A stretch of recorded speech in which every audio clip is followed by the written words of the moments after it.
அரபு வணிகன் ஒருத்தன் குடுவையில் அடைக்கப்பட்டிருந்த பூதத்தை தெரியாம விடுவிச்சுட்டாங்க. அந்த பூதம் என்ன வேலை கொடுத்தாலும் உடனே செஞ்சு முடிச்சுட்டு அடுத்து என்ன வேலை அப்படின்னு வந்து நிற்குங்க.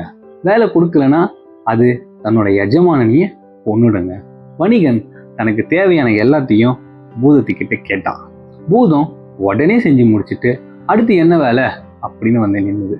வணிகனும் என்ன வேலை சொல்றதுன்னு தெரியாம ரொம்பவே பயந்து போயிட்டான். இதை பார்த்துட்டு இருந்த வணிகனோட மனைவி, இவ்வளவு தானே, இதுக்கு ஏங்க பயப்படுறீங்கன்னு சொல்லி தன் தலையில் இருந்த ஒரு சுருள்முடியை எடுத்து பூதத்துக்கிட்ட கொடுத்து இதை நேராக்கி கொடு அப்படின்னு சொன்னான். பூதம் எவ்வளவு முயற்சித்தும் அந்த சுருள்முடியை நேராக்கவே முடியல. அது தன் தோல்வியை ஒத்துக்கிட்டு மீண்டும் குடுவைக்குள்ளேயே போயிடுச்சுங்க. இந்த கதையில வர பெண்மணியை போல சமயோசித அறிவுடன் சிந்தித்து செயல்பட்டால் எல்லா பிரச்சனைகளுக்கும் தீர்வு உண்டு நண்பர்களே. நன்றி.